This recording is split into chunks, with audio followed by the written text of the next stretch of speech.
কিচেনে স্বাগত। আমি অর্চনা। আজ আমি বানাবো কুমড়োর ছোলা দিয়ে ছক্কা। আজ নিরামিষের দিন তো, জন্মাষ্টমীর দিন, ওই জন্য কুমড়োর ছক্কা বানাবো। ওই জন্য একটা মশলা তৈরি করে নেবো। নিরামিষ তরকারি যেহেতু, সেহেতু একটা মশলা তৈরি করে দেবো, দুর্দান্ত স্বাদ হবে। আচ্ছা, দেখতে থাকুন আপনারা। গ্যাস জেলে আমি খাবারটা বসিয়ে দিয়েছি। খাবারটা গরম হলে এই মশলাটা তৈরি করে নেবো। শুকনো লঙ্কা, দারচিনি, লবঙ্গ এবং জিরে, আর একটা এলাচ দেবো, ছোটো এলাচ। খাবারটা গরম হয়ে গেছে, আমি এবার মশলাটা গরম করে নিচ্ছি।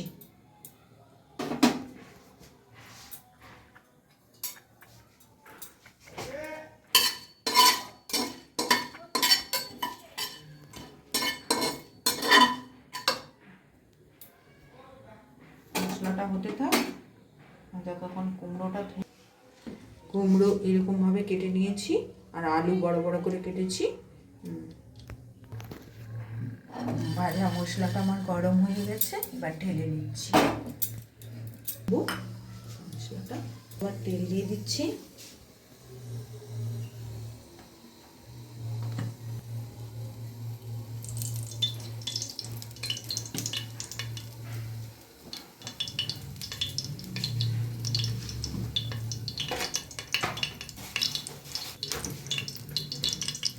শুকনো লঙ্কা দিয়ে দিচ্ছি।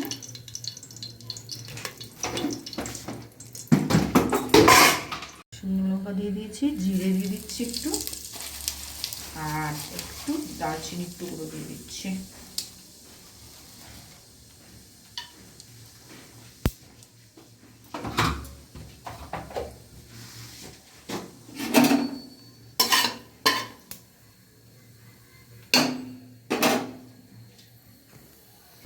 এগুলো ফোড়নগুলো গরম হয়ে গেছে, এবার কুমড়োটা দিয়ে দেবো।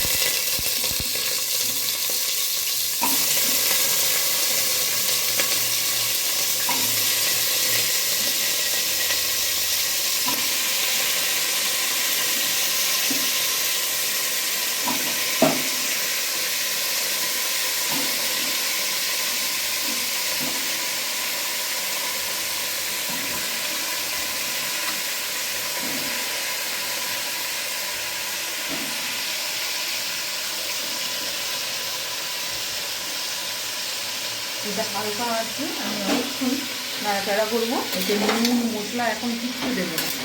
এখন কুমড়োর যে একটা আঠা বা গন্ধ, এই গন্ধটাকে কাটানোর জন্য আমি শিম আছে ঢাকা দিয়ে রেখে দেবো 5 মিনিটের জন্য। 5 মিনিট আমি ঢাকা দিয়ে রেখে দিচ্ছি। হতে থাক, আমি মশলাটা গুঁড়িয়ে নিয়ে আসছি। 5-7 মিনিট আমি ঢাকা দিয়ে রেখে দিয়েছিলাম। এবার এটা খুলে, কুমড়োর আঠাটা অনেক চলে গেছে।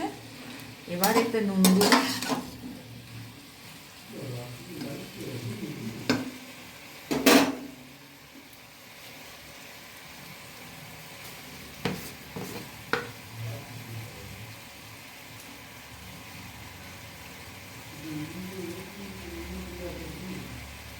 নুন দিয়ে দিলাম পরিমাণ মতো।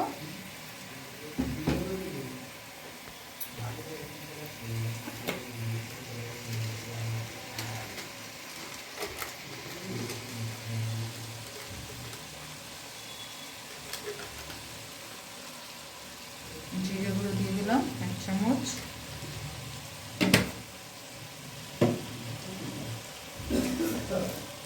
হলুদ গুঁড়ো দিয়ে দিলাম 1 চামচ। আর একটু দিতে হবে। আর চিনি দিয়ে দিচ্ছি পরিমাণ মতো।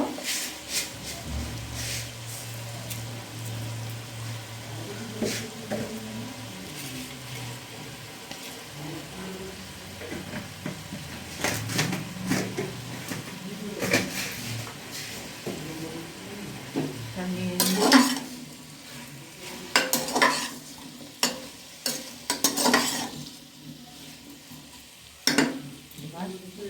আবারও ঢাকা দিয়ে দিচ্ছি।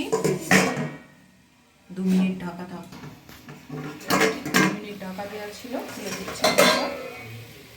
আবারও নিয়ে দিচ্ছি। দিয়ে ছোলাটা ধোয়া আছে, ভিজিয়ে রেখেছিলাম রাত থেকে, ছোলাটা দিয়ে দিচ্ছি।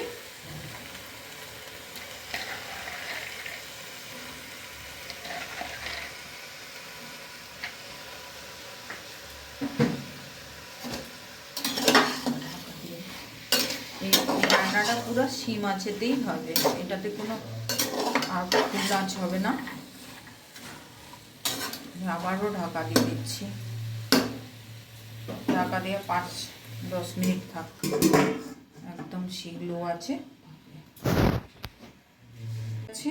এবার দেখি কেমন সেদ্ধ হয়েছে।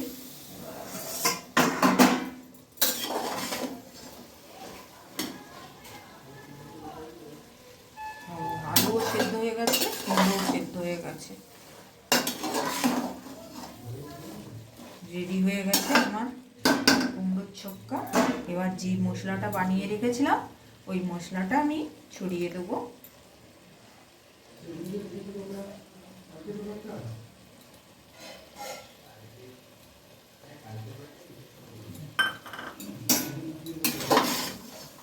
একটু নেড়ে দিলাম।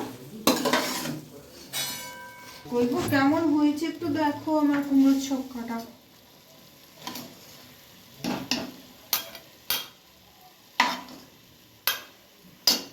কুমড়োর ছক্কাটা কেমন হয়েছে? হ্যাঁ, নিরামিষ করেছি। ভালো হয়েছে, খুব সুন্দর হয়েছে কুমড়োর ছক্কাটা। খেয়ে দেখো কেমন নুন ঝাল সব ঠিক আছে নাকি। খুব সুন্দর, দারুণ হয়েছে।